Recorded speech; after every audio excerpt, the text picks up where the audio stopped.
infantil masculino, longitud infantil femenino y martillo infantil masculino.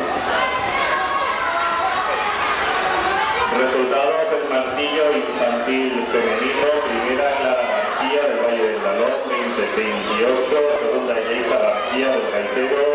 18-62,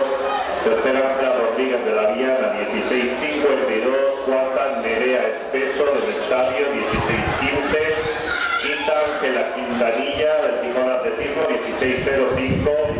jefe de Posada de Llanes, 15-24, séptima Eugenia Ruiz Sánchez de la Electrónica Rato, 14-24, y la atleta Carmen Gavarri de la Celta Palestina hizo sus lanzamientos nulos.